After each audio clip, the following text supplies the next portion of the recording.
si Hachem a créé le monde, comment ça se fait qu'il laisse souffrir le peuple juif pendant autant de temps, avec les plus grandes souffrances qu'on peut s'imaginer, les plus grandes douleurs? Et aujourd'hui, on essaiera d'aborder cette question. Bien sûr, le rabbi il a discuté ce sujet dans la paracha de Shemot, la paracha où on nous raconte des premières grandes souffrances du peuple juif, le premier exil en Égypte, où les Juifs ont souffert énormément. Et le rabbi, dans une sikha, lorsque le rabbi l'a dit, il était très émotionnel, il était en larmes, vraiment il a éclaté en sanglots, où il a discuté justement cette question, où était Hachem pendant que les Juifs étaient en train de souffrir, pendant que les Juifs étaient dans le grand malheur. C'était en Tafshin Mem Gimel en 1983, Shabbat Parashat Shemot, pendant un Famringen, où le rabbi a commenté des psukim de la Torah qu'on étudiera, que dans ces psukim-là, en réalité, on est en train de voir que cette question, elle est directement posée, et c'est là où Hachem va répondre à cette question. La réponse à cette question que toujours on ne sait pas comment y faire, comment répondre, comment aborder le sujet. On va voir comment dans la Torah ce sujet il va être abordé. C'est pour ça que c'est une sikha qui est très très importante. On va la faire dans le temps qu'on a. Mais c'est une sikha qui demande énormément de réflexion. Elle est très très importante pour la vie ou pour toutes les personnes, chacun d'entre nous, qu'on se pose ces questions-là. Alors pour un peu rentrer dans le contexte, c'est le peuple juif, ça fait déjà 80 ans qu'il est en esclavage en Égypte.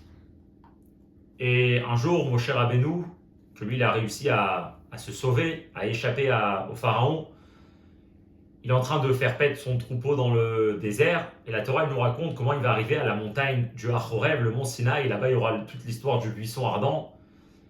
Et à la suite de ça, Hachem il va lui demander, et Hachem va d'abord lui annoncer qu'il vient pour libérer le peuple juif.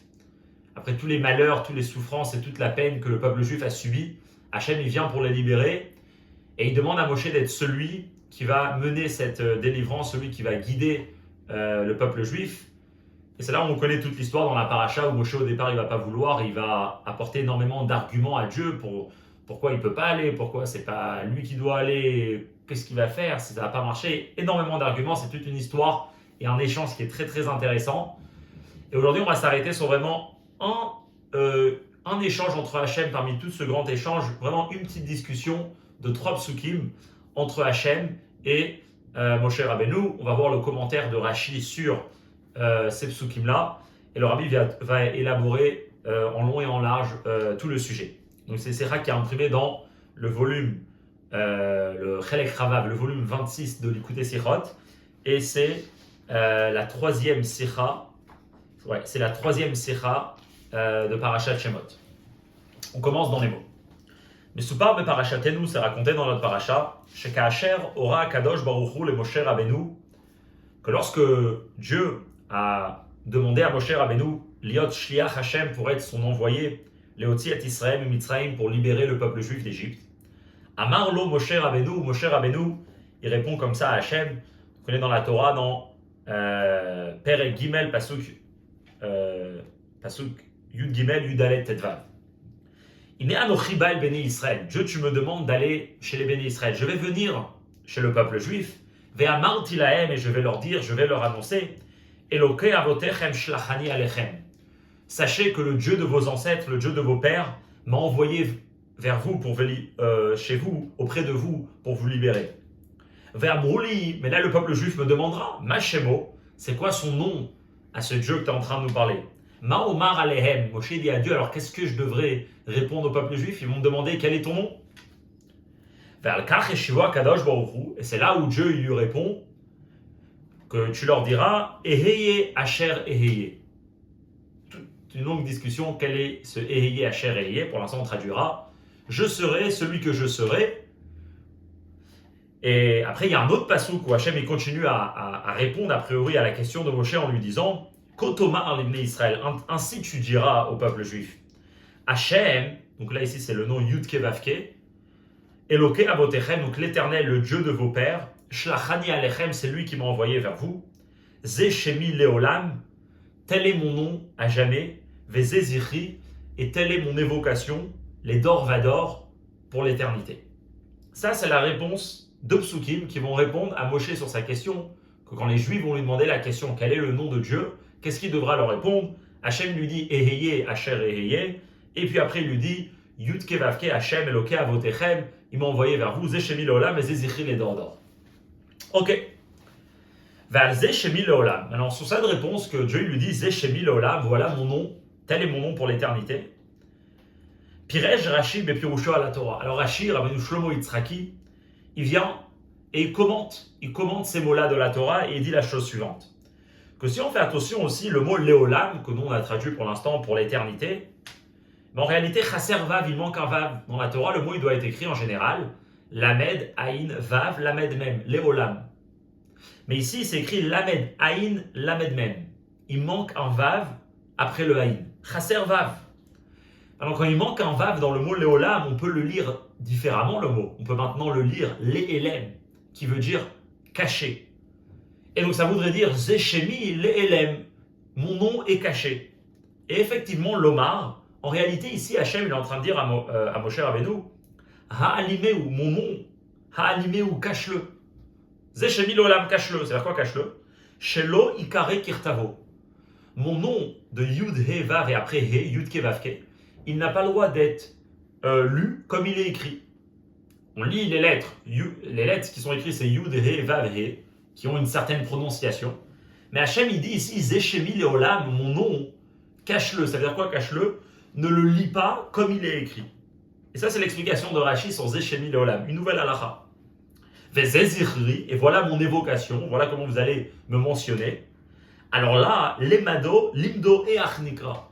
Là, c'est ici où Hachem il a appris à Moshe Rabbeinu comment le nom de Dieu doit être prononcé. Donc au départ, il lui dit il est écrit d'une certaine manière, on n'a pas le droit de le prononcer comme il est écrit. D'un autre côté, Zézirri, ça vient d'apprendre que Hachem il a appris à Moshe comment le nom de Dieu doit être prononcé. Et on sait très bien comment il doit être prononcé, c'est Ado et après Naï.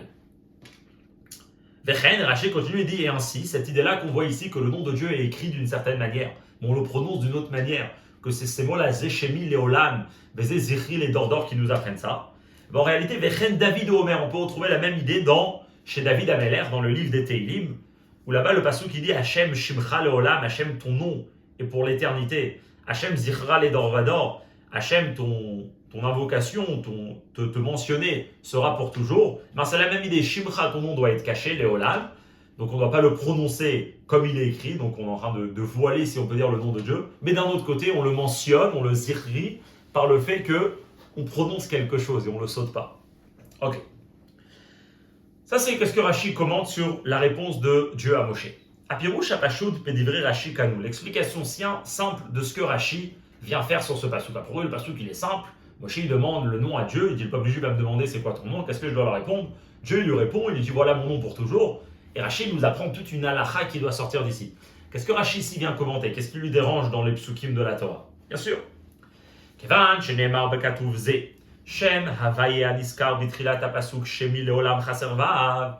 Puisque dans ce pasuk-là, dans le pasuk Tet Vav, c'est écrit le nom de Yud Ke Vav Ke. Et c'est écrit que Zé, ce nom-là que je viens de te mentionner dans le pasuk, il doit être Leolam. Et le mot Leolam, il manque un Vav. Alors Yesh Lilmod Mikan, on peut apprendre d'ici, Shetzarich Le Kayem, Beshem Zé Alimeu, que ce nom-là, le peuple juif, on doit le cacher. Et c'est quoi le cacher? Leelam Lachen Elem, c'est qu'on ne doit pas le prononcer comme il est écrit. Donc en fait, puisqu'il manque une lettre dans le pasuk, c'est pour ça que Rashi vient d'apprendre qu'effectivement, c'est pas juste pour toujours, mais c'est s'il y a une halakha que la Torah va t'enseigner. Mais Idar d'un autre côté,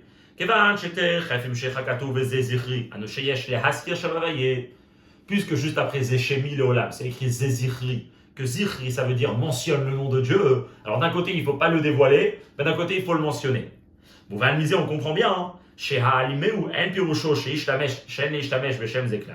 Que le mot Leolam, qui veut dire caché, ne veut pas dire qu'on ne doit pas du tout mentionner le nom de Dieu. Et l'Arak, mais seulement Shelo Ikare Kirtavo, qui ne doit pas être prononcé comme il est écrit. C'est pour ça que Rashi doit expliquer que Vezeziri, qu'est-ce que ça veut dire Vezeziri? Limdo et Achnikra, Hachem a appris à Moshe Rabbeinu comment le nom de Dieu, comment son nom doit être prononcé. Alors Rashi ne nous dit pas clairement comment le nom de Dieu doit être prononcé, parce que tout le monde sait comment on prononce le nom de Yud Ke Vav Ke, Ado et après Naï. Ofen kriyata vayihu adne, kefi shiodea gam ben chamesh le mikra. Et la façon comment on va lire le nom de Yud-Ke Vav-Ke, c'est Adné, ça c'est tout le monde le sait. Donc a priori, on a ici un pasouk où Moshe demande le nom de Dieu. Quel est le nom de Dieu? Dieu lui répond que mon nom c'est Yud-Ke Vav-Ke. Mais d'un autre côté, il lui dit écoute, je t'ai donné des lettres. Ces lettres-là, on n'a pas le droit de les prononcer. Donc d'un autre côté, il faut lui prononcer quelque chose. Alors tu vas le mentionner avec une autre prononciation qui n'a rien à voir avec les lettres concrètes, c'est le nom de Adné. Ok. Ça c'est la réponse de Dieu à Moshe Rabbeinu. On continue dans la Secha. Ve'adayin tzarich lavid, mais a priori ici, il nous doit de comprendre. Ditber kvar kama pe'amim. Donc bien sûr, le Rabbi va commenter Rashi. Le Rabbi on a déjà discuté ça dans les cours, que le Rabbi il a toute une méthode comment étudier le Rashi. Le Rabbi il a développé énormément de principes que Rashi a utilisés dans son commentaire. Et donc ça a déjà été expliqué plusieurs fois. Le Rabbi dit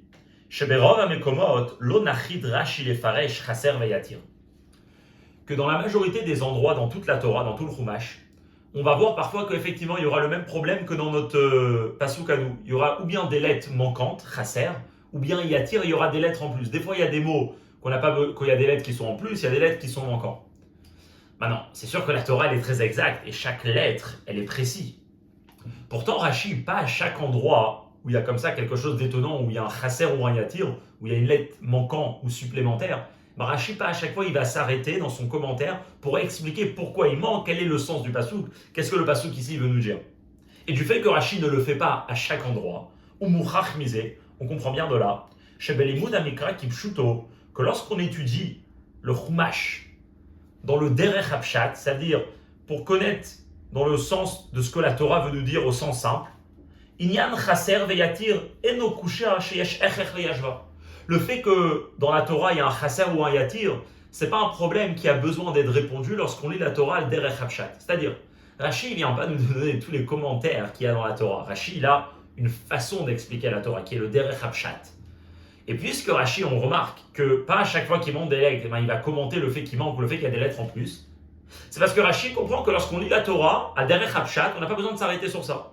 La Torah, effectivement, il y a le derech haremez, il y a des allusions, il y a des choses qui sont cachées, mais c'est pas ça que Rashi est en train de faire dans sa façon d'expliquer la Torah dans son commentaire. Et donc c'est pour ça qu'effectivement Rashi ne va pas commenter la majorité des endroits où il y a des chaser et yatir. Ah, maintenant on voit que quelquefois Rashi va lui commenter. Alors vegam, im komot amuatim shebaim pirej Rashi et akatuv al pi chaser et yatir. Alors même dans quelques endroits, comme dans notre pasuk, on trouvera que effectivement Rashi a, lui, commenté le pasouk fondé sur le fait qu'il manque une lettre ou sur le fait qu'il y a une lettre supplémentaire. Donc Rashi a utilisé cette idée-là que la Torah est en train d'écrire quelque chose, est en train de faire passer un message al derech hapshat par le fait qu'elle enlève ou qu'elle rajoute une lettre. Alors non. Le fait que Rashi se doit de commenter le pasouk d'une certaine manière, lo mitzad hachaser ou hayatir keshel atzam, c'est pas juste et c'est pas parce que il manque une lettre ou parce qu'il y a une lettre supplémentaire. C'est pas ça qui a poussé Rashi à expliquer son commentaire. Et la mitzad shela cheret à la pasouk, mais c'est d'une autre question et d'une autre chose qui devait être clarifiée dans le pasouk. Ça c'est une règle que le Rabbi a développée, que Rashi ne vient pas commenter chaser et yatir, et quand il le fait oui dans certains endroits, c'est parce que quelque chose d'autre dans le pasouk, dans le sens pshat du pasouk, indépendamment du fait qu'il y a une lettre supplémentaire ou manquante qui est présente, que c'est ça qui a poussé Rashi à expliquer le pasouk. Et le fait que c'est lié avec ça qui manque ou qu'il y a une lettre supplémentaire, c'est pas ça qui a poussé Rashi, mais c'est juste après, une fois que Rashi a quelque chose qui manque dans le derech hapshat. Ce qui veut dire, c'est comme il va dire ici, que quand nous on vient pour essayer de comprendre qu'est-ce que Rashi veut faire dans notre pasouk lorsqu'il manque une lettre, on va pas se dire la première chose qui dérange Rashi c'est le fait qu'il manque une lettre, parce que ça Rashi n'a pas besoin de l'expliquer. Ce que l'on doit comprendre dans notre pasouk, c'est nous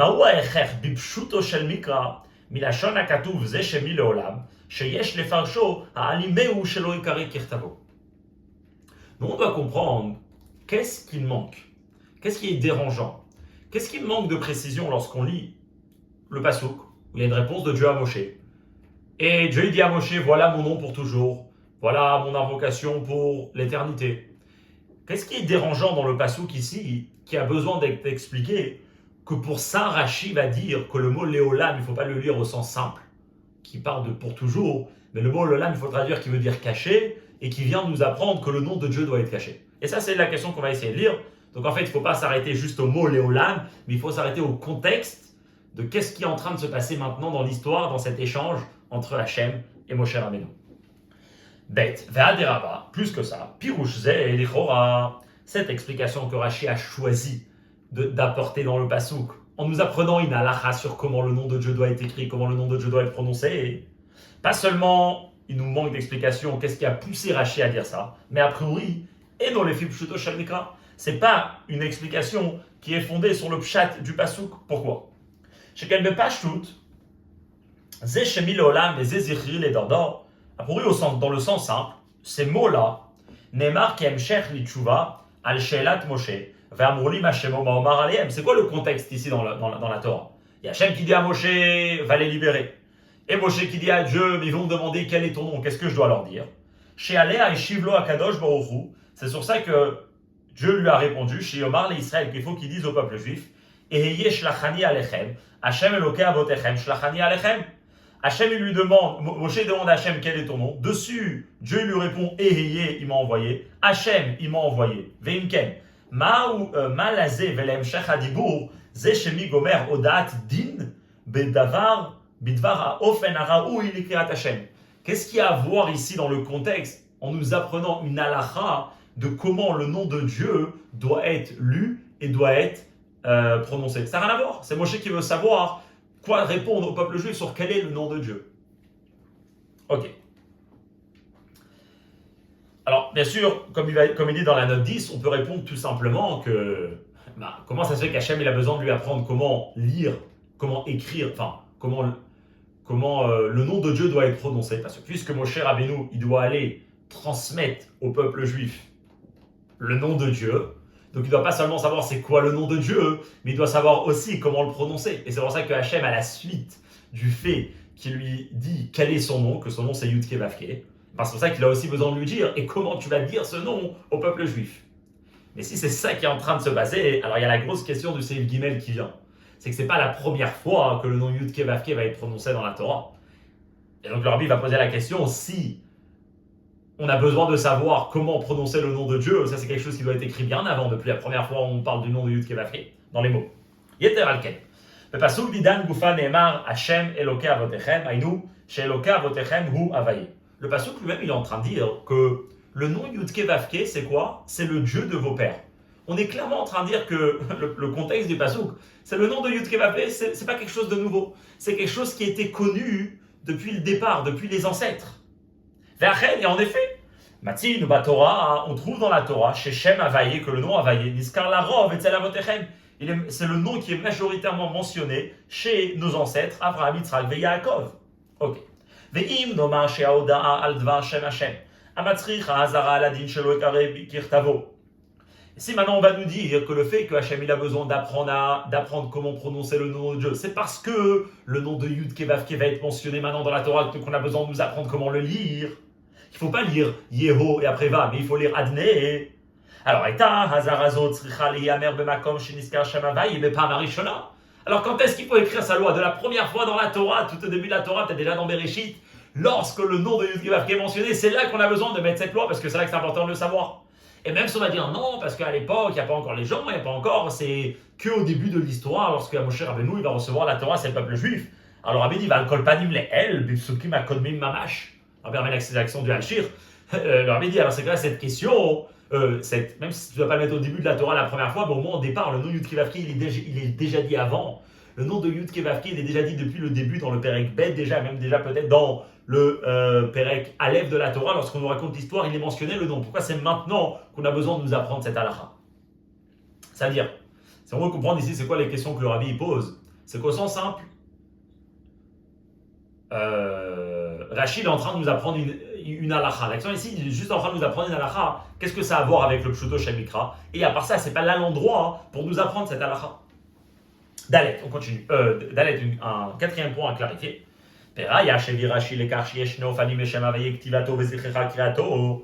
Rashi emmène une preuve que effectivement le nom de Dieu, il a deux manières d'être. Qu'il y a la façon comment on l'écrit, Yud He Vav et après He. Et il y a la façon comment on le prononce Adne. Rachid ramène une preuve. Vechen David ou Omer, Hashem Shemcha Leolam, Hashem Zichecha Ledavador. Ok, la preuve elle est bien. Mais Yesh Lavin, parce que nous on veut s'arrêter, on veut comprendre. Les Maïnaf Kamina Shadavar Neymar à l'aider David. Qu'est-ce que ça nous change que c'est David qui a dit ça? Vechen David ou Omer. Il peut dire Vechen ou Omer. Et bien sûr qu'on parle d'un passouk du Tanakh. Pourquoi il a besoin de préciser que cette halakha-là, elle a aussi écrit et elle a aussi été dite par David Ameler. Ok. Donc qu'est-ce qu'on a ici? On a la réponse de Dieu à Moshe Rabbeinu, Zeshemi Lolam et Zézéchel et Dordor. Au sens simple, Rashi voulait s'arrêter pour commenter le fait qu'il manque une lettre. Le Rabbi a bien prouvé que ce n'est pas le but de Rashi dans son commentaire dans la Torah, ce n'est pas une question qui nécessite une explication. Et la deuxième point, c'est qu'à peu Rashi est en train de nous apprendre une halakha. La question est qu'est-ce que cette halakha elle fait ici? C'est pour nous apprendre comment prononcer le nom de Dieu. Ça aurait dû être présenté déjà avant dans la Torah. C'est pour ça que le Rabbi maintenant il dit dans Seif Gimel, Veyeshlom Arnekuda Tabi Obazé, on peut dire le point déjà de l'explication vers où on veut arriver. Bepirushokan, lorsque Rashi ici, il est en train de commenter le mot Zeshemi Lolam et Zézéchil et Dordor, comme on a dit, c'est pas une lettre qui le dérange, c'est le contexte.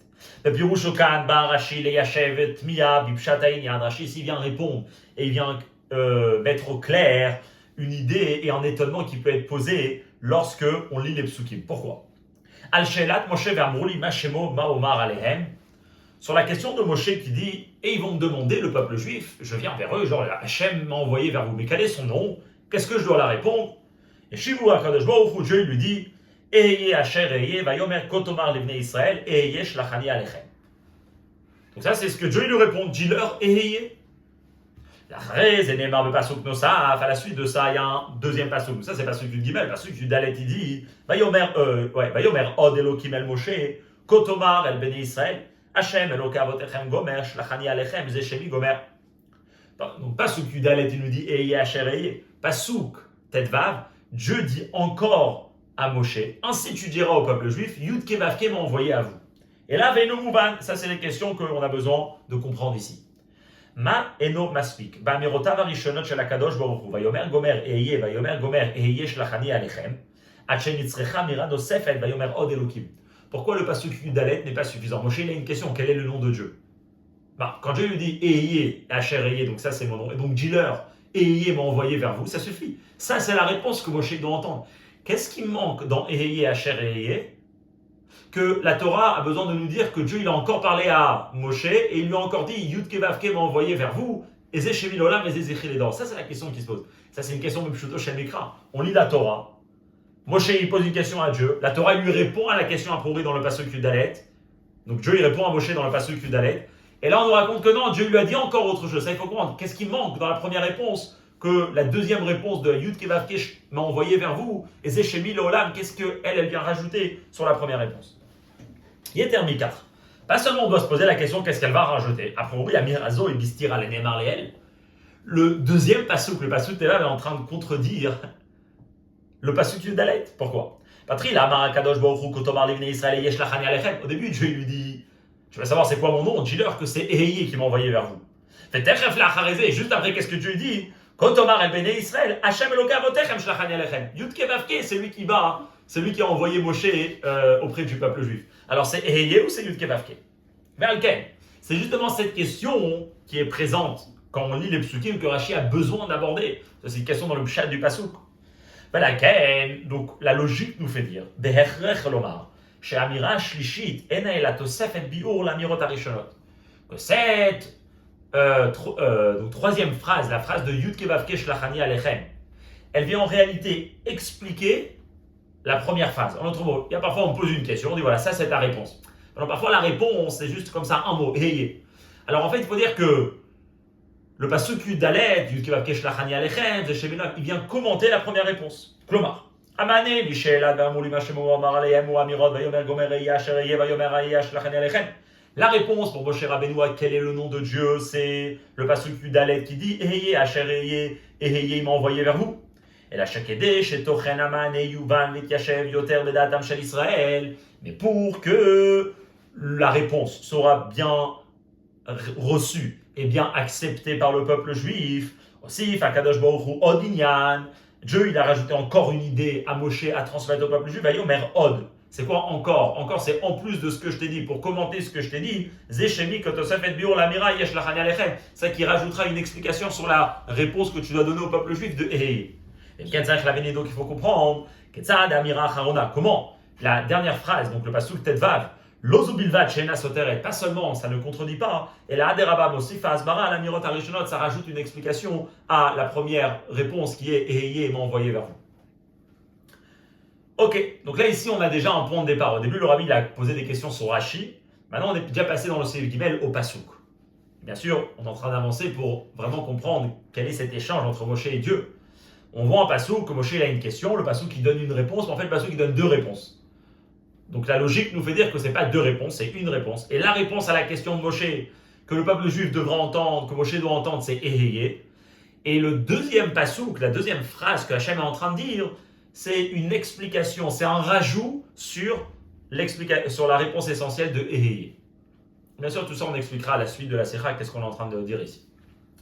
Yuvan behegdema biu, b'ma shepiresh Rashi, Eheye asher Eheye, Eheye imam betzarazot, asher Eheye imam beshibut shar malchuyot. Donc bien sûr, pour entrer dans le cœur de l'explication, on va essayer de comprendre quelle est cette réponse de Eheye, Asher Eheye que Dieu a donnée au peuple juif. Alors nous on a traduit à Moshe qui transmet au peuple juif. On a traduit au début que Eheye ça veut dire je serai. Ça c'est la traduction en hébreu du mot Eheye.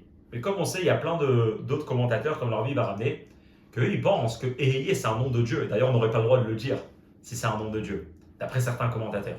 Et effectivement c'est toute une longue souga sur ces mots-là de Eheye, Asher Eheye. Le Rabbi d'ailleurs il a toute une sikha dans le Chelek Ravav, la sikha juste avant, c'est la sikha bête de Shemot. C'était une sikha que le Rabbi il a dit dans la même période en 83 dans Shabbat Parashat Shemot, Shabbat Parashat Vaïra, où le Rabbi il a discuté justement dans le même Farringen tout le côté halachique ou tout le côté de Rashi, du Rambam, toute une sikha très intéressante sur quelle est exactement la définition du mot Eheye Asher Eheye. En tout cas, pour mettre en deux explications générales, ou bien Eheye Asher Eheye c'est le nom de Dieu, ou bien Eheye Asher Eheye, c'est pas le nom de Dieu, mais ça a une signification, ça a une explication. Rashi, on voit comment il traduit dans la Torah, dans son commentaire dans la Torah en tout cas, comment il choisit d'expliquer le mot Eheye Asher Eheye, il dit les mots suivants.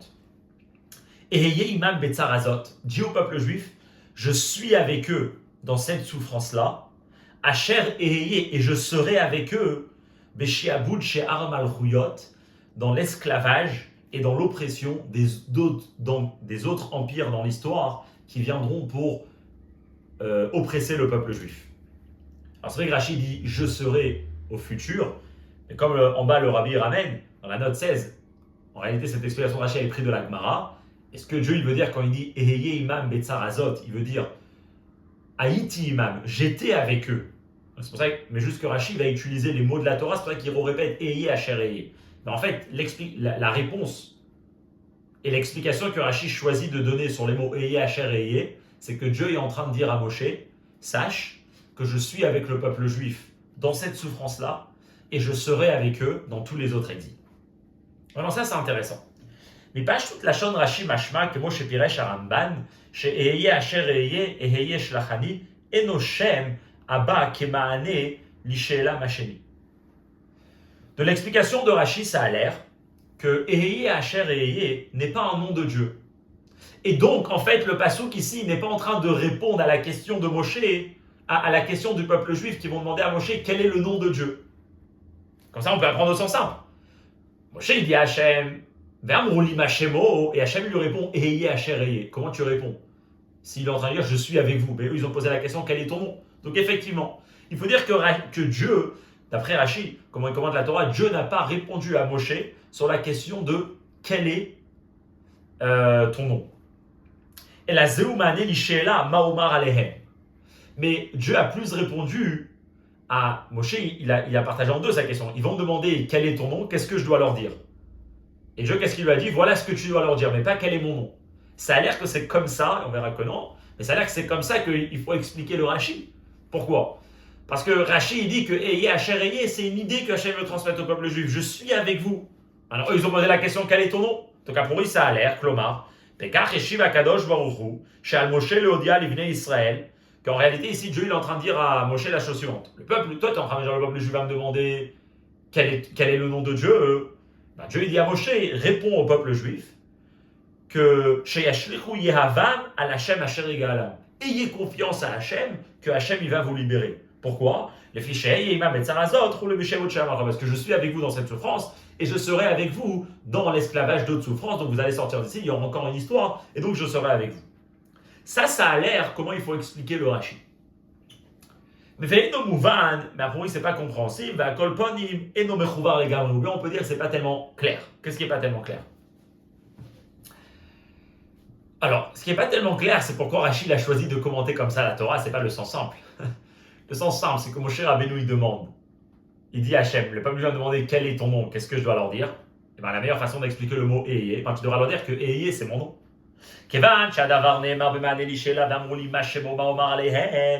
Puisque ce pasouk, il vient pour répondre à la question de Moshe, que le peuple, je vais me demander quel est ton nom, qu'est-ce que je dois leur dire? Ayamatim yoter, ça serait plus convenable. En tout cas, le pib shuto shel mikra, en tout cas, selon le sens simple, les pareils d'expliquer.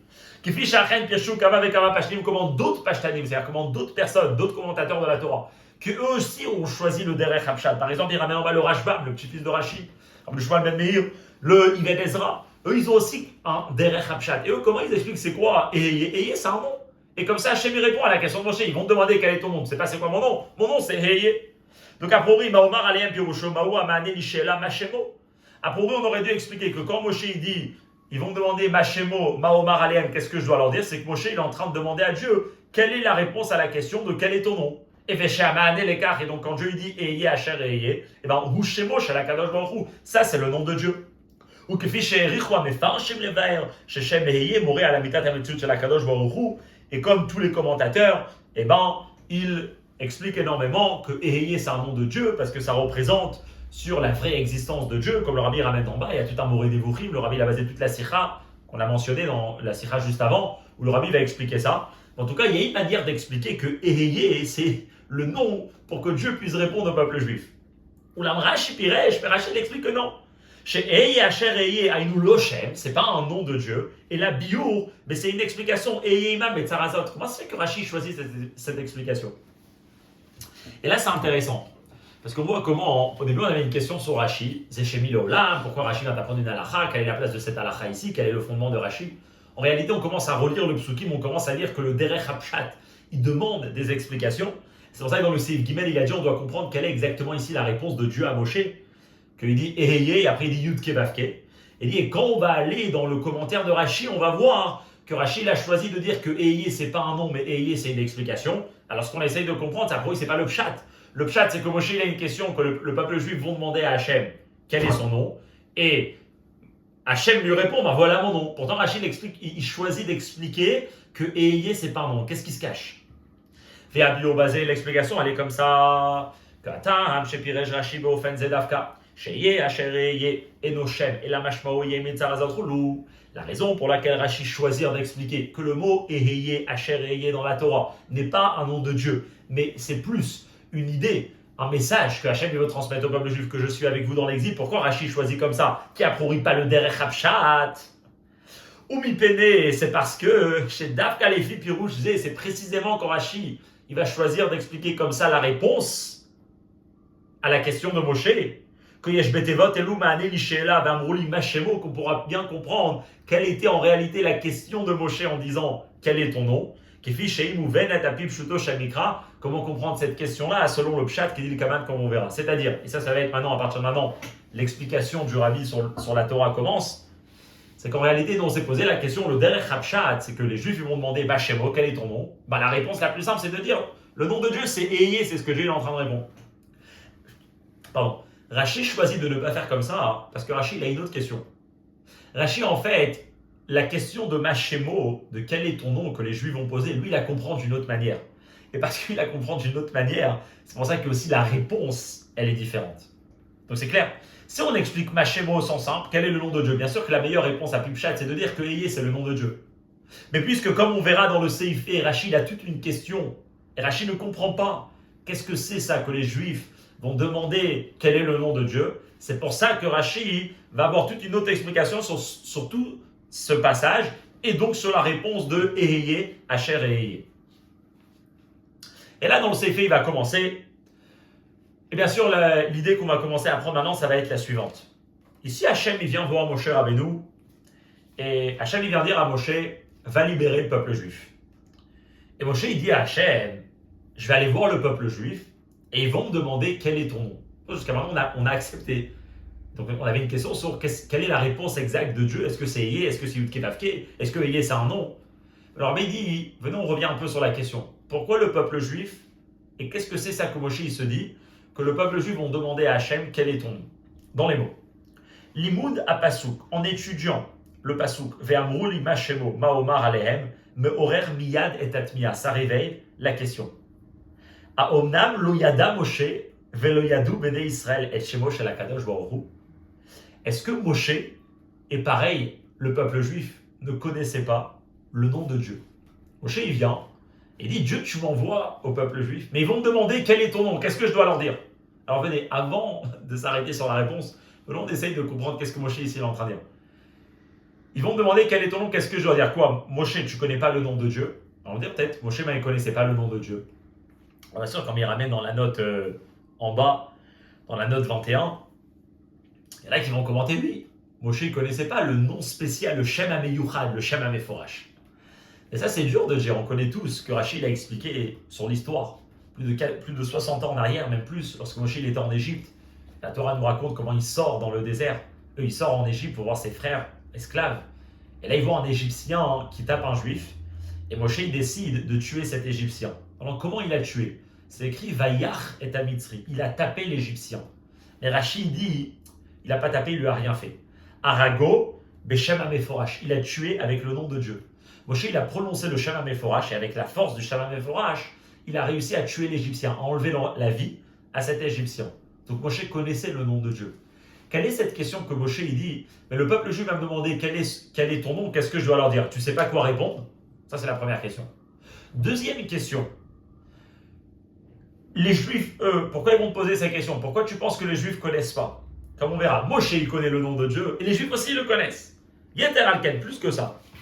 Madoua alta bedat Moshe meikara asvara Hashemne Israël ishalu mashmo. Pas seulement que Moshe connaît déjà le nom de Dieu, mais pourquoi même Moshe pense que les Juifs vont lui demander quel est le nom de Dieu?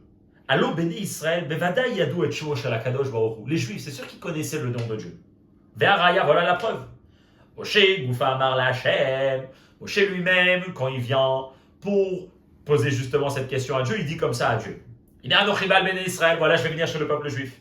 Ve'amarti lahem, et je leur dirai, Elokei avotechem shlachani alechem, le Dieu de votre père m'a envoyé vers vous. Ah, c'est quoi ça, le Dieu de votre père? Hainu, shebnei Israël yadou odot ametziut d'Elokei avotechem. Donc les Juifs sont mis au courant qu'il y a un Dieu qui existe. Et le Dieu de votre père, Vaïtazo Yedia, Shekiblu Masoret Minavot, ils savent qu'il y a un Dieu qui existe. Et de où ils savent, les choses qu'ils connaissent sur lui, c'est que c'était le Dieu de leur père. C'est-à-dire qu'ils ont reçu en transmission de leur ancêtre qu'il y a un Dieu qui existe. Et donc, de même que nos avots Abraham, Yitzhak et Yaakov et leurs enfants, ils ont transmis à leurs enfants qui se trouvent aujourd'hui en Égypte qu'il y a un Dieu qui existe.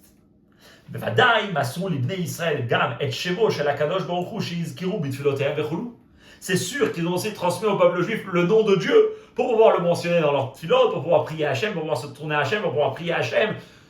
Les Juifs, ils priaient à Hachem quand ils étaient en exil, et les Juifs connaissaient le nom de Dieu, comme Moshe, il est clairement en train de dire à Hachem, je vais leur dire que le Dieu de votre père, donc ils sont d'accord qu'il y a le Dieu de votre père qui existe, donc ils connaissent un Dieu, forcément que les Avot, ils ont transmis au peuple juif quel nom, qu'est-ce qu'ils doivent prononcer, et donc, le peuple juif connaissait le nom de Dieu. Ve'od, encore par exemple, une autre idée qui doit comprendre pourquoi le peuple juif va se poser cette question. Alpi pashtu ta'inyanim. Si on prend l'histoire selon le sens simple, bien sûr il y a plein de midrashim, il y a plein de gmar, le sens simple. Il faut dire que Yadou bnei Israël, chez Akadosh Baruch Hu igal otam et Mitzrayim. Pas seulement les Juifs savaient qu'il y a un Dieu qui existe, mais les Juifs savaient que Dieu les libérera d'Égypte. Donc on peut savoir ça. Kamuvan gam me'ashba'at Yosef et Echad. On peut savoir ça du fait que Yosef, à la fin de la paracha de Vaïchi, il fait jurer ses frères avant de mourir en leur disant la chose suivante. Par contre, Ifkod Elohim etrem. Là, on est en Égypte. Et moi, je vais quitter ce monde. mais sachez que Hachem va se souvenir de vous. Ve'alitem et atzvotai misé, et il va vous libérer d'ici. Et en même temps, faites sortir d'ici mon corps qui va rester en Égypte. Prenez-le avec vous et enterrez-le en terre d'Israël. Alors bien sûr, Yosef il fait jurer ça à ses frères. Mais après, le but, c'est que ses frères après aussi vont mourir. Donc ils vont transmettre ça à leurs enfants et leurs enfants à leurs enfants pour que quand le jour il arrive, ils puissent le faire.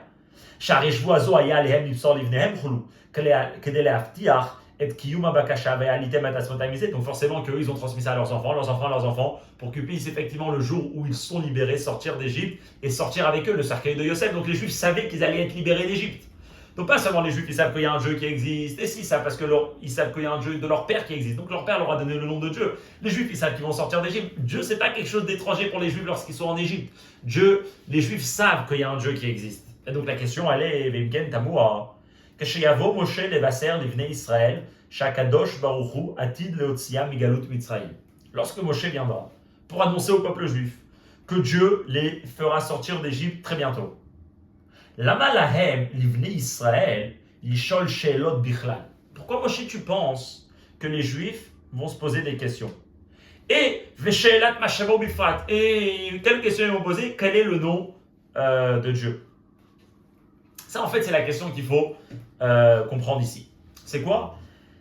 C'est qu'est-ce que Moshe pense lorsqu'il est en train de dire d'une façon tout simple, avec toute évidence, que mais je vais aller voir le peuple juif, ils vont demander quel est ton nom. Pourquoi tu penses que les Juifs vont demander quel est ton nom? Premièrement, quelle est ta question? Tu connais le nom de Dieu. Deuxièmement, pourquoi tu penses que les Juifs ne connaissent pas le nom de Dieu? Et à part ça, pourquoi tu penses qu'ils vont te poser cette question? Et bien sûr, cette question-là, tous les commentateurs, ils la posent. Alors Rabbi va rapporter qu'il y a certains commentateurs qui donnent une réponse. Et peut-être que cette réponse, c'est aussi comment Rashi l'apprend. Et cette façon d'expliquer la question de Mashemo, elle est tellement évidente que c'est pour ça que Rashi n'a pas besoin de commenter quelque chose. Et ça, c'est la manière comment Rashi va lire la question de Mashemo. Il dit comme ça. Les commentateurs écrivent chez Pirouche Mashemo ou Be'ezeshem titrachesh ageoula. Effectivement. Comme les questions ils sont évidentes, Moshe il connaît le nom, le peuple juif connaît le nom de Dieu, donc ils expliquent la chose suivante. C'est pas quel est le nom de Dieu, on sait c'est quoi le nom de Dieu, mais c'est plus avec quel nom cette délivrance que Moshe est en train de nous parler, elle se passera. Klomar, c'est-à-dire, Kevan shehu itbarach nikra lefi peulotav, ou belashon amidrash kan lefi maasai anidivra. Déjà, qu'est-ce que ça veut dire que Dieu il a plusieurs noms? Alors c'est rapporté dans le Midrash que Dieu en fait, il n'a pas de nom. Un nom c'est une limite, c'est définir quelque chose. Et en fait, lorsqu'on donne un nom à un Dieu, comme ça c'est écrit dans le Midrash, lefi maasai aninikra. C'est selon les actions de Dieu à ce moment-là qu'on va lui donner le nom. En d'autres mots, pourquoi Dieu il a plusieurs noms? Parce que les différentes façons de Dieu d'intervenir dans le monde, c'est en fonction de l'intervention qu'on va lui donner le nom. Comme ça expliqué que chaque nom il représente une autre attribut, l'attribut de miséricorde, l'attribut de pitié, l'attribut de rigueur, etc., etc. C'est en fonction de l'intervention de Dieu et de la façon comment Dieu il agit. Donc en d'autres mots, quand on parle d'un nom, c'est pas juste un nom pour une information, mais le nom de Dieu représente un certain comportement. Et en réalité, quand le peuple juif il est en train de demander quel est le nom de Dieu, ils sont en train de demander quel va être le nom de Dieu, quel va être le comportement de Dieu, comment Dieu et de quelle manière Dieu va nous libérer. Et par exemple, ils disent comme ça. Quand Moshe va venir dire au peuple juif que Dieu va les libérer, et il est benogé à léser, et par rapport à ces mots-là justement que Eloké avotechem shlachani alechem a envoyé pour vous libérer, ve'amrouli, qu'est-ce que les juifs vont me dire? Mashemo, c'est-à-dire Ishalou bnei Israël, le peuple juif, ils vont demander Maou Hashem, quel est le nom de Dieu? Mais plus précisément, Maou Aofen shebo igal akadosh baruch hu et bnei Israël. De quelle manière exactement et de quelle façon Dieu il va nous libérer? Qu'est-ce qui va se passer? Par exemple, il donne une explication. Im bemidat kel shakai shamda la avot. Est-ce que par exemple avec le nom de kel shakai, que ce nom-là il a été dit au avot, et c'est quoi kel shakai? C'est shebana sulaim lissim nistarim, c'est la manière de Dieu d'intervenir dans le monde sans faire des miracles évidents, des miracles un peu cachés. Ou bien bemidat rachamim elyonim. Est-ce que c'est plus l'attribut de miséricorde de Dieu qui va être présente? Sheta seba otot ou mofti mechudashim yetzira, que lorsque c'est le nom de Rachamim qui est présent, et bien là il y a des innovations et des choses complètement hors naturelles qui sont en train de se passer. Et ça en fait c'est la question du peuple juif. Mashemo, Moshe tu nous dis qu'on va libérer, qu'on va sortir d'ici. Est-ce que soudainement les Égyptiens ils vont devenir gentils envers nous et donc il n'y a rien qui va se passer dans le monde? C'est El Shaddai qui est en train d'intervenir, de faire les choses tout à fait naturelles et le peuple juif arrive à sortir? Ou bien non, on va faire face à des miracles surnaturels où il y a des choses vraiment hors nature qui vont se passer, quand ça va se passer concrètement, avec les Gyplés, etc. Et ça, en fait, c'est la question du peuple juif. Et par ça, on répond à toutes les questions. Que pourquoi Moshe il se dit, parce qu'il dit, je vais venir leur dire que Dieu va me libérer. Ben, ils vont poser la question, mais comment on va sortir d'ici? De cette manière, il y aura ça qui va se passer. Alors ça, c'est une bonne explication. Alors, est-ce que c'est une explication qu'on peut dire que Rashi aussi comprend comme ça la question de Machémo? Alors oui. Ou pirouche ze, yesh lo makom gam bederech hapshat. Cette explication-là, elle est aussi, elle peut être aussi fondée dans le derech hapshat de Rashi, comment commenter la Torah, ve'at kedekach à tel point, she'en Rashi tzarich afilu laskiro befirouche, que Rashi n'a pas besoin de mentionner cette explication de cette question-là de façon claire. Pourquoi? Parce que cette notion d'expliquer un nom comme un comportement, c'est quelque chose qu'on le connaît déjà dans le derech hapshat. Parce que déjà tout au début du commentaire de Rashi dans la Torah, vraiment dans le premier passage de la Torah, quand c'est écrit Bereshit bara Elokim, qu'est-ce que Rashi nous dit? Rashi s'arrête sur le mot Elokim et il dit pas juste Dieu. Rashi il trouve nécessaire d'expliquer que s'il y a un nom de Dieu, un certain nom de Dieu ici qui est mentionné, c'est pour une raison. Et il dit Shechem Elokim ou Midat Adin, que quand on voit Elokim dans la Torah, c'est l'attribut de din, de rigueur qui est mise en place. Veshem Havaye, lorsque par contre on voit le nom de Havaye, de Yukivavke, ou Bidat Arachamim, c'est plutôt la tribu de miséricorde. Et donc c'est comme ça. Vemken Yadoua Gvar la Lomed, Gam le Besh Chamesh le Mikra, Shekol Shem Moré à la Nagam Yuchedet. Donc celui qui étudie la Torah avec le commentaire de Rashi, donc cet enfant-là de 5 ans, avec les connaissances d'un enfant de 5 ans, il connaît déjà qu'un nom de Dieu, c'est un comportement de Dieu. Et donc c'est pour ça qu'en réalité, normalement, on avait la question pourquoi les Juifs ils vont demander quel est le nom de Dieu. La vérité, quand on étudie Rashi, on comprend automatiquement que les Juifs ne vont pas juste demander quel est le nom pour avoir une information, mais ils vont plus dire avec quel comportement et de quelle manière Hachem il va nous libérer. Est-ce que par des miracles surnaturels, par des miracles cachés dans la nature, et ainsi de suite. C'est une explication qu'on va la retenir intéressante dans l'explication finale du Rabbi, mais qui n'est pas suffisante. Parce qu'ici, on explique que Moshe, il vient dire à Hachem que lorsque je vais venir voir le peuple juif, la question qu'ils vont me demander avec toute évidence, ça va être mais de quelle manière on va sortir d'ici? Comment ça va se passer la délivrance? Il y aura des choses surnaturelles, il y aura des choses qu'on peut s'imaginer. On a un petit Oudzé nomasfik, cette réponse n'est a priori pas suffisante. Qui sauf. Parce que, venons on reprend les choses dans le contexte simple de l'histoire. Lama y a allé à la date. Pourquoi Moshe peut même s'imaginer chez Bnei Israël que le peuple juif, lorsqu'il va leur annoncer la délivrance, la chose qu'ils voudront savoir, c'est Yevakshu la date, Dafka, ils voudront savoir Be'ezomida bidiou ki galotam akadashbo, de quelle manière exactement Dieu va les libérer, et que chez Moshe c'est tellement simple. Achamar Moshe bipshitut ve'amrouli Moshe dit bien sûr, je vais aller les voir et directement ils me poseront ve'amrouli, et ils me diront, c'est pas et s'ils me disent, c'est comme si ve'amrouli. Moshe il raconte une histoire, il est tellement sûr que ça sera la réaction du peuple juif à la nouvelle qu'il est en train de leur annoncer, qu'il dit, je vais aller les voir, et ils vont me demander, donc ça va être leur réaction naturelle, quel est le nom. Pourquoi Moshe pense que c'est ce que le peuple juif va demander? Je pense vraiment que c'est ce qu'ils ont dans la tête à ce moment-là. Les maï nafkamina maïo fenagila, qu'est-ce que ça nous change? De quelle manière on va être libéré?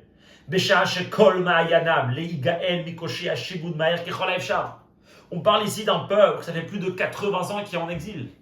Un peuple qui est en train de souffrir, qui est en train de souffrir énormément. Leurs enfants ils sont tués tous les jours. Leurs enfants ils sont égorgés, les femmes, les hommes, tout le monde travaille. Et Moshe, enfin, d'après cette explication, ça a l'air que la question que Moshe il a, que c'est sûr que quand je vais leur annoncer que ça y est, on sort d'ici, eh ben ça va être, mais de quelle manière on va sortir d'ici? C'est pas ça qui va venir en tête. Ve'aikar, et peut-être en plus que ça, on peut dire, la maïa davar etzlam et geder safek. Moi, je pense qu'ils auront un doute de quelle manière ils vont sortir. Alors, on parle ici d'une délivrance. Donc c'est sûr que ça va venir du nom de Yud Kevavke qui est Rachamim, qui est la miséricorde. Alors on peut dire, comme Rabbi discute dans la note 31, non, la question elle va être pas, bien sûr que ça va être miséricorde, mais est-ce que ça va être dévoilé ou caché? El Shaddai ou Havaye? C'est pour ça qu'il dit que la question essentielle, et ça en fait, c'est là on arrive au cœur du sujet, parce que c'est dur d'expliquer que Moshe, la chose qu'il a en tête lorsqu'il va venir voir le peuple juif, c'est qu'il voit que le peuple juif, dès qu'il va leur dire quelque chose, qu'ils vont être libérés, de quelle manière on va sortir? Et c'est justement ça qui va pousser au Rabbi de donner l'explication suivante dans le Seivav. Et c'est là où c'était très fort, le Rabbi, lorsqu'il a dit ce commentaire-là, le Rabbi était vraiment en larmes. Et parce qu'en réalité, ici, comme on l'a dit, Moshe, il dit, je vais aller voir le peuple juif.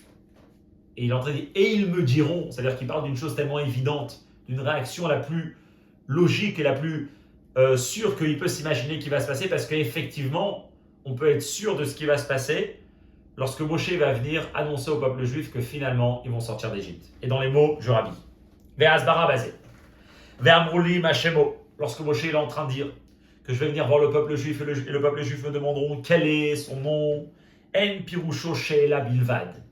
On n'est pas ici dans une question, mitzad heder ayedia, une question qui vient par le manque d'information. C'est-à-dire, beaucoup de questions, c'est une personne, il n'est pas au courant de quelque chose, donc il y a un heder ayedia, il lui manque quelque chose, il n'a pas une information, et donc il pose une question. Et ça, c'est les questions générales de la vie. Comment réussir à faire ça? Comment aller dans un endroit? Et ainsi de suite. Mais après, il y a d'autres questions dans la vie. Et la Ikar, Beikar, ici on était dans une autre chose complètement différente. C'est sûr qu'ici les Juifs, ils ne veulent pas recevoir plus d'informations. Ils sont dans la souffrance la plus grande qu'on peut s'imaginer.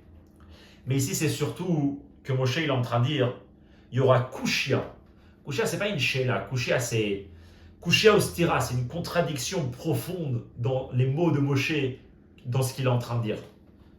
Chez Bnei Israël, Atidim Bepashtut, que c'est sûr que les Juifs, c'est sûr que les Juifs poseront cette question-là. Qu'Acharim sort la Moshe, lorsque Moshe leur annoncera, Achar Eloke avotechem shlachani alechem, que le Dieu de vos pères m'a envoyé vers vous, les Otséam et Mitzrayim, pour vous faire sortir d'Égypte. Et pourquoi? Dans les mots suivants, dans les mots. Bnei Israël savlou begalut Mitzrayim, lorak mikoshi asheabud she'alide avodat parech. Le peuple juif est en train de subir en exil d'Égypte une souffrance de avodat perech, les travaux forcés. Quand là-bas c'est expliqué, c'est le travail des hommes pour les femmes, le travail des femmes pour les hommes. Et ils sont en train de travailler ça, pas un jour, pas 2 jours. Ils sont dans cette situation, chez Arach Mesher Zvanrav, quelque chose qui a duré sur énormément de temps, plus de 4. Moshe aujourd'hui il a près il a 80 ans. Et avant même sa naissance, l'exil et la souffrance avaient déjà commencé. Donc on parle de pères, d'enfants, de pères, de grands-parents, d'arrière-grands-parents qui sont dans toute une vie de camps de concentration, de camps de travaux, mais plus que ça. Et la gamina xera kolaben ailod ayora tashlichu. On est même en train de ils ont même vécu la souffrance que tous les enfants étaient jetés dans le Nil. Viu giu advarim afli dekar, et les choses sont arrivées comme on va même plus Rashi, comme c'est rapporté dans l'explication de Rashi. Chez Paro Yashochet Tinokot, Israël, que Paro égorgeait des enfants, des bébés juifs, Verochetz Bedamam, et ils se lavaient dans leur sang. Ça, c'était l'atrocité et l'horreur dans lequel le peuple juif était en train de vivre. Et ça, c'est ce que les Juifs sont en train de vivre pendant énormément d'années. Et là, Moshe Rabbeinu, il vient dire au peuple juif, le Dieu de vos pères, m'a envoyé vers vous. Alors il dit comme ça. Si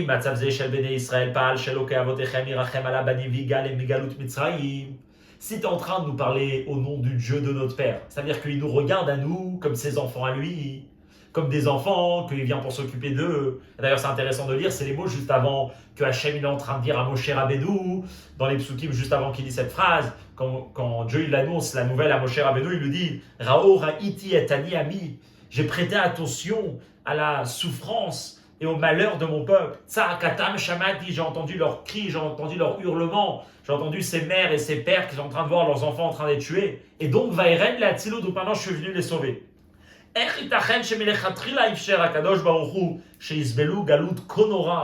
Comment depuis le départ, Hachem il a pu permettre que le peuple juif subit une exil tellement terrifiante, ou même Esher Shanim Rabot, et pendant tellement d'années. Et ça, c'est la question du peuple juif. Machemo, comme on l'a dit, c'est un comportement. Et quand ils vont demander quel est le nom, c'est pas sur le futur, de quelle manière on va sortir, mais c'est sur le passé. Moshe, tu viens et tu nous dis que Hachem, il a entendu notre souffrance, Hachem, il a entendu notre malheur, Hachem, il a entendu nos pleurs, nos hurlements. Il est venu le sauver, mais où il était jusqu'à maintenant? Ça, c'est la question de Moshe. Je viens chez le peuple juif, Hachem, tu me dis d'aller chez eux. Et je leur dirai ce que tu viens de me dire. En quelques mots. Les 3-4 psukim qui sont le message de Dieu pour le peuple juif. C'est Moshe en train de dire, je vais leur dire, voilà, le Dieu de votre père m'a envoyé chez vous. C'est sûr que ça va réveiller chez eux. Ils vont me demander quel est son nom. Bnei Israël Ishalu Miyad. Le peuple juif demandera directement. Mais de quel. C'est quoi ce nom-là? C'est-à-dire, c'est quoi ce comportement? Amafsherim matzav kazé, qui permettent à une telle situation, shel galut ayuma b'meshech harbe shanim, d'un exil tellement horrible et pendant énormément d'années. Verak lachare she'alfe alafim shel tinokot mi'Israël ushmenu rachmana litzlan, et uniquement après que des milliers de bébés juifs ont été exterminés, que Dieu nous en préserve. Ba'a Besora, c'est là où on vient avec la nouvelle. Tsa'akatam Shamati, j'ai entendu vos cris. Va'ered la Tzelo, il y a un Dieu qui est présent, il y a un Dieu qui nous écoute. Comment tu peux nous dire qu'il y a un Dieu qui nous écoute? Et si tu parles vraiment d'un Dieu, alors qu'on l'a subi pendant tellement d'années? Là, c'est intéressant. Moshe, il dit Ve'amruli ma shemo, c'est pas seulement la question du peuple juif. Mais Ma'omar alehem, qu'est-ce que moi je dois leur dire? Moshe, il est en train de dire. Ve'osif Moshe, il rajoute, Ve'idgish, et il accentue sur le fait, She'af etzlo, que même chez lui, Kayemet She'elat Tseaka existe cette question et ce cri. Ma'omar alehem, qu'est-ce que je dois leur dire? Et là, c'est intéressant.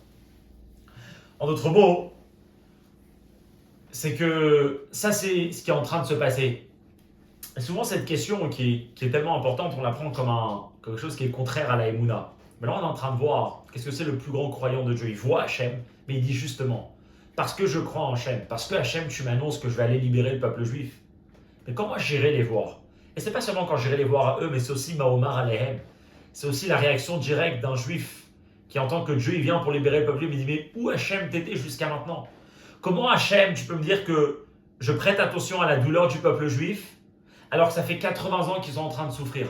Si oui, vraiment, tu prêtes attention, alors comment ça se fait que tu n'as rien fait pendant tout ce temps-là? Comment ça se fait que Milech Hatrila t'a laissé des moments horribles comme ça se passer à ton peuple?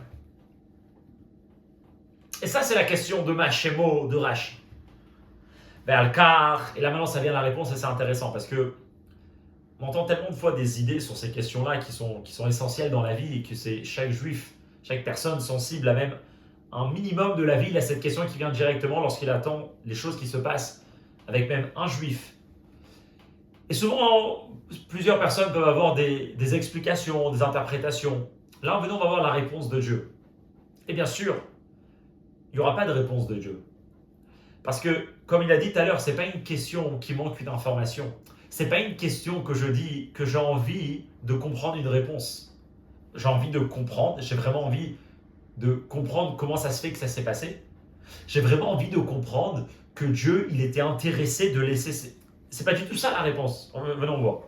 Car, maintenant on comprend que Rashi va pas du tout expliquer Eheye que c'est un nom de Dieu. Ça n'a rien à voir avec un nom de Dieu ici. Ici, on est dans une question, le peuple juif, il n'a pas envie de savoir, il connaît déjà le nom de Dieu. Le peuple juif, il a une question intérieure, il a un cri intérieur, il a une contradiction de la vie, il a une incompréhension de qu'on nous parle d'Hachem dans une telle situation. Et on parle d'un Hachem qui est sensible pour le peuple juif, alors qu'il y a toute cette situation-là qui s'est passée. Pire, Rashi vient expliquer que Hachem, il lui dit la réponse qu'on doit donner à un juif. Et la réponse que Dieu il donne à Moshe à ce moment-là, c'est Eheye imam betzarazot. Je suis avec eux, avec toi, avec vous, dans cette souffrance. Enzot, ne pense pas. Shmebecher zman agalut, que pendant la période de l'exil, Akadosh Baruch Hu ma'alim et enav chas v'shalom mitzarat agalut amara.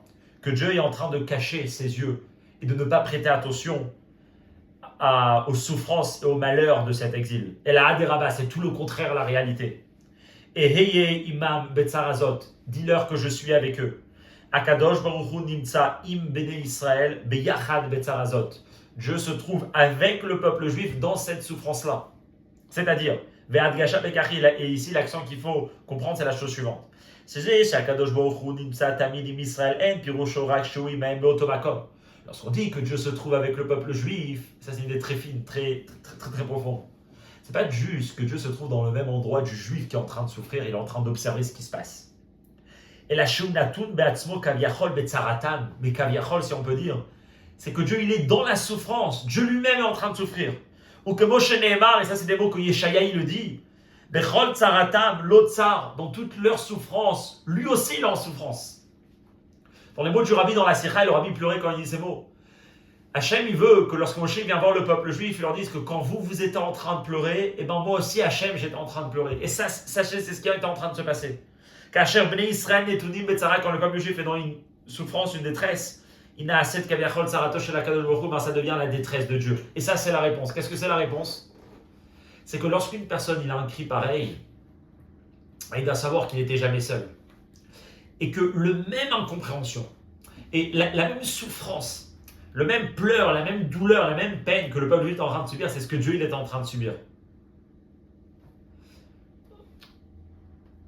Une personne qui a cette question, il ne veut surtout pas entendre une réponse. Mais ce qu'il a besoin, c'est d'avoir quelqu'un qui le prend dans ses bras, d'avoir quelqu'un qui lui dit « je suis avec toi ». Et effectivement, alors qu'est-ce que là, la réponse elle restera toujours. Il n'y aura pas de réponse à cette question. La seule réponse que Hachem il peut dire, c'est que il n'y a pas de réponse dans le monde de l'être humain. Il n'y a pas de réponse dans le monde fini et limité de l'être humain. La souffrance, c'est une vraie souffrance. N'essaye surtout pas de te dire que ça ne s'est pas passé. Ça s'est vraiment passé. Et tu sais quoi?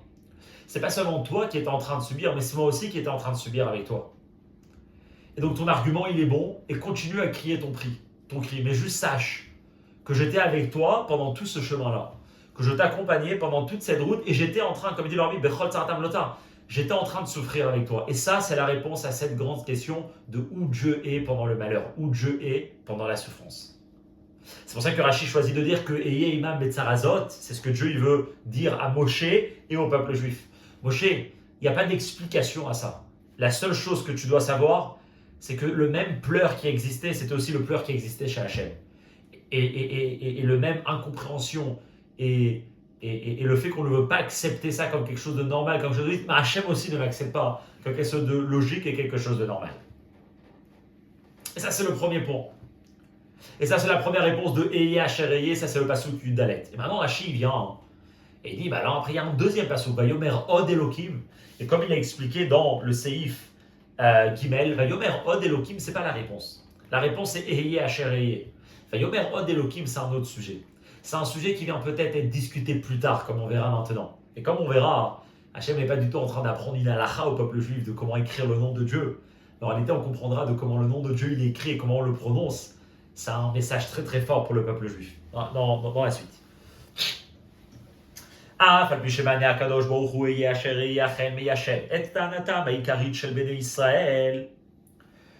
C'est vrai que la réponse de Dieu est c'est ça la réponse essentielle.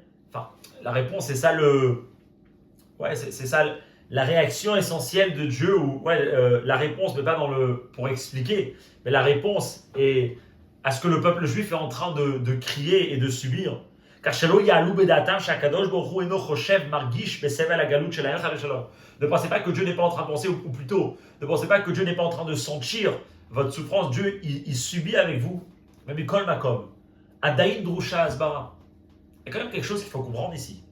Comment on peut comprendre ces deux choses opposées? Que d'un côté, on nous dit Akadosh Baruch Hu Sharoui im bene Israël betzara ou bofen shel tsar. Dieu se trouve avec le peuple juif dans la souffrance. Et lui-même, il est en souffrance. Ou beyachad im ze ou me'afsher et emsher kiyuma shel atzara. Et en même temps, il est en train de laisser la souffrance continuer. Mais si Dieu lui-même, il se trouve dans la souffrance, il a la possibilité de l'arrêter. Et ça, c'est une question qui vient après. Alors ça, c'est très important de comprendre. C'est pas la question au moment où le peuple juif est en train de souffrir. C'est une autre idée. C'est maintenant, et là, effectivement, c'est, si on peut dire plus, parler un peu au sechel. Parler un peu à la tête lorsque les choses sont un peu plus calmes. Ou d'un côté, si Hachem il était là, alors comment ça se fait qu'il a laissé les choses se faire? C'est là que Dieu rajoute une autre phrase et il lui dit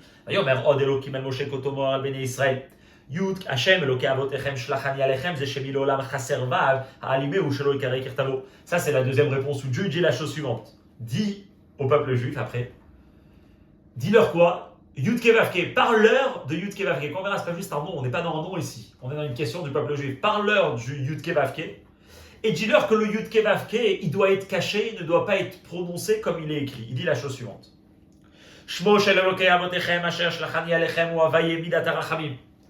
Comprenez que ici vous avez affaire, pas avec Midat Adin, pas avec la rigueur et le jugement et le côté sévère. Vous avez à voir ici avec Yud Kevavke, avec la miséricorde de Dieu. Et c'est le nom de Dieu qui a de l'empathie et de la compassion pour le peuple juif qui est présent avec eux dans leur souffrance. Alors comment il peut laisser l'exil se passer? Il est alors écoutez bien. Et ça, c'est une idée qui est très profonde, on n'a pas tellement de temps, ça demande tout un autre sujet. Le rabbi, dans d'autres sikhot, il a parlé de ce sujet. Mais il dit, Ne pensez pas que la miséricorde de Dieu n'était pas présente pendant ces moments-là de souffrance. C'est-à-dire, on peut dire que Dieu il souffre, mais c'est la Midat Adin qui souffre. Non, c'est la Midat Arachamim qui est présente dans l'exil du peuple juif. Ah, comment ça se fait que... comment ça se fait comment ça se fait que la miséricorde a laissé les choses se faire?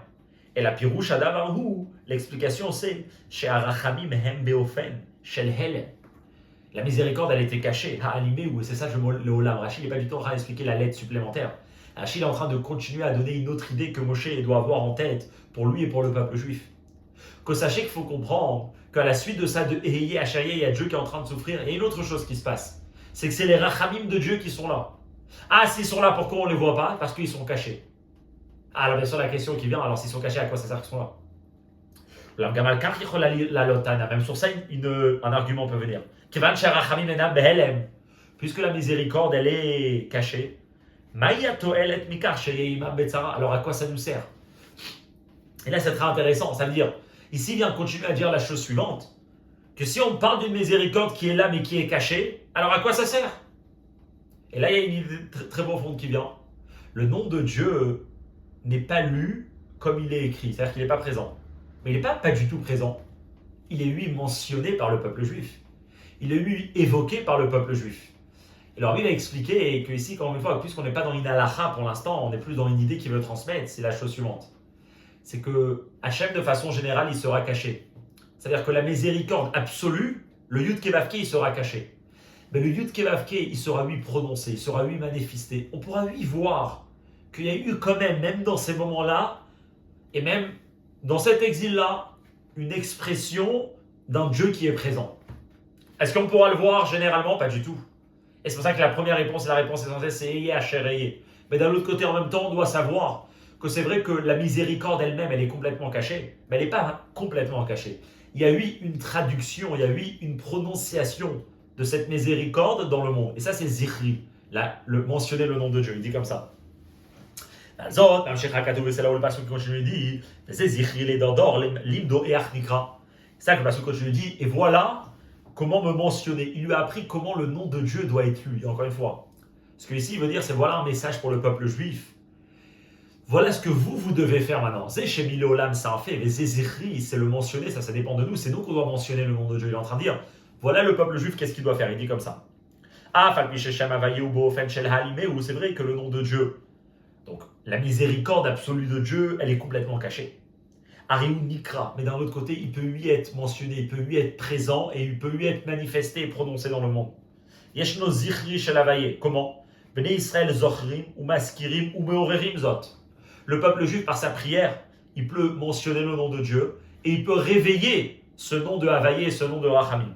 Et la Shakri Havaye, Ibeotiotane. C'est juste que cette prononciation, ça ne sera pas une prononciation. Donc, prononciation, ça veut dire cette expression de Dieu, comment il va intervenir dans le monde, ne sera pas une expression de Havaye, mais sera une expression du nom Adné. Klomar, c'est-à-dire, Kacher, Ben Israël Omrim Adné, Arezo, Lorak Askarat Hashem Be'anagane. Lorsque les Juifs sont en train de prononcer Adné, ils ne sont pas en train de prier au comportement de Adné qui n'est pas Rachamim. Non.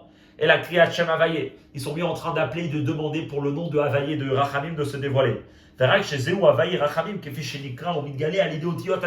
juste que le nom de Rachamim, il s'exprime et il se dévoile dans le monde à travers le nom de Adné.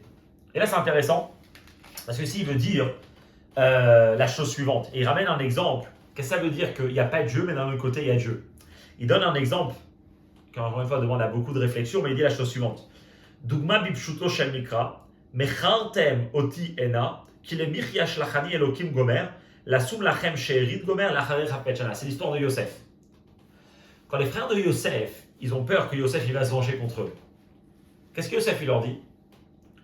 Il leur dit, vous m'avez vendu. C'est-à-dire que moi, Yosef, j'ai subi les pires choses au monde. Et j'ai jamais renié sur le fait que j'ai subi énormément, qu'il a été détesté par ses frères, qu'il a été vendu, qu'il a été mis dans un puits, qu'il a subi, il a été rejeté de tout le monde.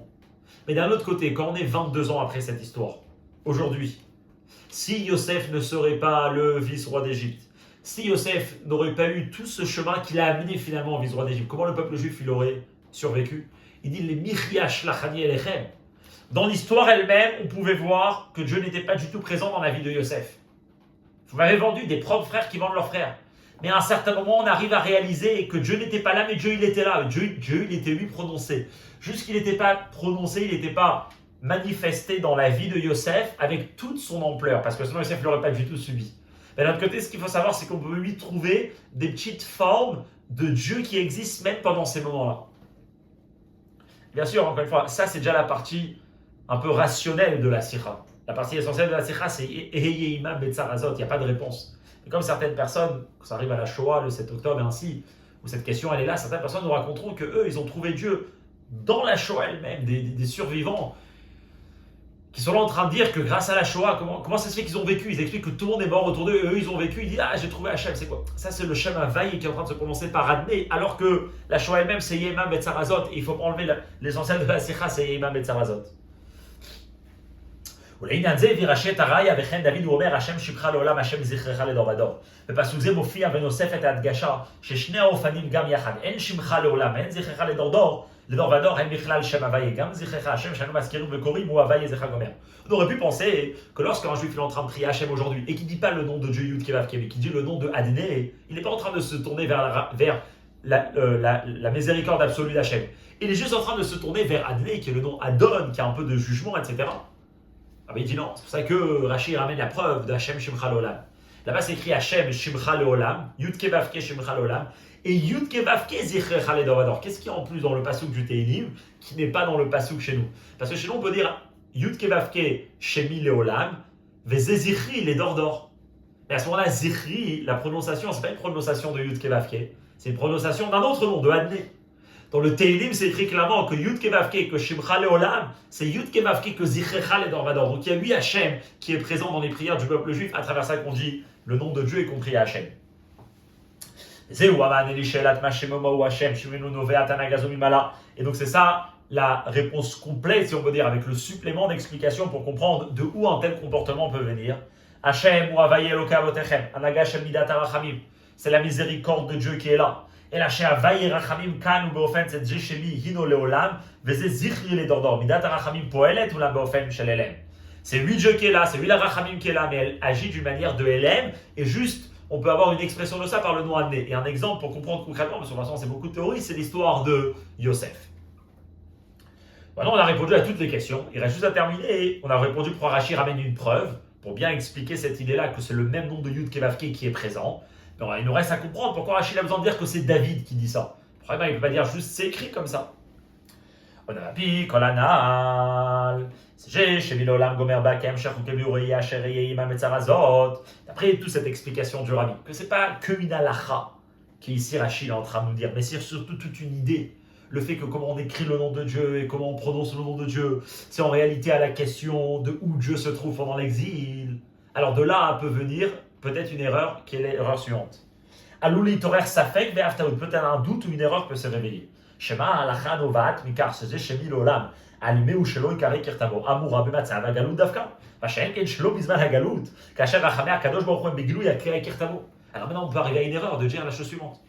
Si c'est ça qui se cache derrière tout cet halakha de ne pas prononcer le nom de Dieu comme il est écrit, c'est l'idée que Dieu est présent, mais d'une façon de LM. Alors peut-être que la halakha concrète, que quand s'écrit le nom Yud Kevavke, il ne faut pas dire Yehovah, Yeho après va, mais il faut dire Adné, c'est que pendant l'exil. Parce que pendant l'exil, ça, c'est la situation du peuple juif. Mais quand on n'est pas en exil, quand le peuple juif il est dans une période où tout va bien, alors peut-être qu'on peut dire Yeho et après va, le nom de Dieu clairement. Parce que maintenant, le nom de Dieu, il n'est pas caché. Si on comprend l'idée qu'une halakha, en réalité, c'est une expression de comment Dieu il se trouve en exil, peut-être que la halakha aussi, elle doit changer selon ça. C'est pour ça que Rashi vient et nous dit, David aussi, il a dit la chose pareille. À l'époque de David, il n'y avait pas d'exil, dans les mots. C'est ça que Rashi l'accentue et il dit bien. Et David aussi, il dit Zichrecha ledor vador. Rashi aussi, il dit que David, il ne prononçait pas le nom de Dieu comme il est écrit, mais il prononçait une autre prononciation. David, même à l'époque de David, qu'ils n'étaient pas dans une situation d'exil, et David, il a gagné tous ses ennemis. La lacha, elle ne change pas, qu'on doit différencier entre l'écrire, le nom de Yud Kevavke, et avec la prononciation du nom Yud Kevavke. ou que Moshe vi Rashi Lalan Bipirusho, et comme Rashi nous apprendra plus tard dans la Torah, Shalunitan Reshut Laskir Shama Meforash, Ela Bemakom, Chez Ashrina, Ba'a, Sham, Vezeu Bet Abechira, que le seul endroit où on aura le droit de dire le nom de Dieu, le Shama Meforash, comme il est écrit, Yeho et Apreva, c'est uniquement dans l'endroit où la Shrina elle est présente, et ça c'est dans le Bet Amikdash. Et donc c'est pour ça que Rashi te ramène David, pour pas qu'on arrive à une erreur de dire que peut-être tout cet halakha-là, c'est que dans une période d'exil et pas dans une période où le peuple juif est en bonne, dans une bonne situation, où il n'est pas en exil et la miséricorde de Dieu elle est dévoilée. Non, c'est uniquement dans l'endroit du Beth Amikdash. Mais où les Hatidavo, mais quand Mashiach viendra, Kacher, Yekuyamayud, quand sera accompli le vœu de Venigla Kvod Hashem, l'honneur de Dieu sera dévoilé. Veraou, Kol Basar Yardav, et toutes les chairs regarderont ensemble qui pi Hashem libère que c'est la bouche de Dieu qui a parlé. Tiye Kriyat Hashem Kirtavo Bechol Makom. Alors on arrive à ce que la Gemara dans Psachim elle nous dit que par contre à l'époque de Mashiach, là on pourra dire Yud Kevavke comme on le prononce, comme la Yeho et après Va, la vraie prononciation du nom de Dieu, parce que c'est pas juste une prononciation, c'est parce qu'on sera dans une période où la Shrina, qui était à la base présente que dans le Beth Amikdash, quand Mashiach viendra, alors là le Beth Amikdash sera dans tout le monde entier, et donc dans n'importe quel monde on pourra dire là c'est l'endroit de la Shrina, là on peut prononcer le nom de Yud Kevavke. Et que ça se passe très prochainement, Bigeoula, Amitid Vashlema, dans la délivrance véritable et complète, avec des Moshiach, Tzidkenu par Moshiach, l'envoyé de Dieu, pour libérer le peuple juif, Meher Abeyamenu Mamash, très très prochainement, dans nos jours. Très très belle sikha, si on peut résumer, là c'est à travers les mots, mais l'idée à réfléchir, c'est vraiment cette idée-là de Eheye Imam Betzarazot, ça c'est la réponse qu'une personne dans la souffrance a besoin d'entendre, ni d'explication, ni de jugement, ni de théorie, c'est de l'empathie de Hachem qui est en train de souffrir avec nous. Et juste pour terminer, donc comme ça on récapitule pour comprendre la sikha, comment elle a été partagée. Dans le Seif Aleph, le Rabbi il a rapporté la réponse de Dieu à Moshe, et le commentaire de Rashi. Qu'après le commentaire de Rashi intervient parce qu'il manque une lettre dans le mot Léolam. C'est pour ça que Rashi a besoin d'intervenir et de nous apprendre la halakha que le pasuk veut nous apprendre. Mais Rashi, dans le Seif Bet, on continue en disant que non, Rashi, c'est pas son but, c'est pas son rôle de répondre à tous les lettres manquantes ou supplémentaires de la Torah. Donc a priori, c'est pas ça que Rashi est en train de faire ici. Donc la question c'est qu'est-ce que Rashi effectivement est en train de commenter dans ce pasuk. Si on a besoin de nous apprendre cette halakha parce qu'on parle du nom de Yud Kevavke, donc c'est pour ça qu'on a besoin de savoir comment le mentionner, alors il fallait le faire avant. On sait Gimel, on a continué à dire qu'en réalité, la réponse, avant de s'arrêter à ce détail-là de Zéchémi Lolam et Zézéchiel et Dordor,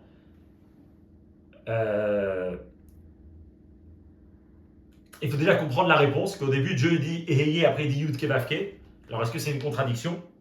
Dans Dalet, il a dit, venons, on comprend comment Rashi explique Eheye, dans le sens simple, on aurait pensé que Rashi aurait dit dire que Eheye c'est un nom de Dieu, puisque l'action c'est Machemo. Pourtant, on voit que Rashi ne choisit pas cette explication, il choisit Eheye, Imam Betzarazot, je suis avec vous dans cette souffrance. On a expliqué dans Seif He, parce qu'en réalité, la question de Machemo, Rashi ne comprend pas du tout que c'était quel est le nom de Dieu. Moshe connaît le nom de Dieu, le peuple juif connaît le nom de Dieu. Donc on a proposé une explication que Machemo, c'est peut-être quel comportement, de quelle manière Dieu va agir dans le monde. C'est possible d'expliquer ça d'après Rashi, parce que même d'après Rashi, on accepte l'idée qu'un nom de Dieu, c'est un comportement. Mais Rashi ne va pas expliquer comme ça, parce que c'est dur de se dire que ça va être la question qui est dans la tête du juif lorsque Moshe vient le libérer après 80 ans d'exil. C'est pour ça qu'on explique que la question d'après Rashi, que Rashi n'a pas besoin de dire, parce que c'est le sens simple, c'est Machemo, pas au futur, mais au passé. Comment Moshe, tu peux venir nous dire que Dieu va nous libérer, et s'il y a un Dieu, alors comment ça se fait qu'il ne nous a pas libérés avant? Et cette question-là, c'est Moshe qui l'a. Et c'est quoi la réponse? Et Yacher, c'est pas un nom, mais c'est je suis avec vous, il n'y a pas de réponse. On souffre ensemble, on pleure ensemble. Après, il y a une autre phrase que Hachem dit, pour rajouter une idée sur cette réponse-là, c'est qu'effectivement, c'est Yud Kevavke qui est présent avec vous. Mais il est caché, mais d'un autre côté, il se prononce lui dans cet exil-là. Et on peut réussir à trouver une prononciation et l'évocation, ça se dit, du nom de Dieu. Alors, est-ce que selon ça, là, on doit changer la halakha de dire que dans une période d'exil, on dit le nom Yud Kevavke en disant Adné, mais dans une période de Géoula, enfin dans une période où on n'est pas en exil, où le peuple juif se trouve bien, on peut peut-être changer la halakha, il dit Chaz Shalom, même David Ameler, il dit Hachem Zichrecha Ledor Lador, on est uniquement en train de te mentionner, pas comme tu es écrit, et ton nom Shimcha Leolam, il doit être caché. Par contre, quand Mashiach viendra, là on pourra dire oui, le nom de Yud Kevavke comme il est écrit, parce que quand Mashiach viendra, c'est là vraiment on aura la réponse, pas la réponse, la vraie vision sur la façon de comment le Yud Kevavke se trouve en exil, comment le Yud Kevavke se trouve dans la souffrance avec chacun du peuple juif, et que tout ça se passe très prochainement. Amen. Et qu'on continue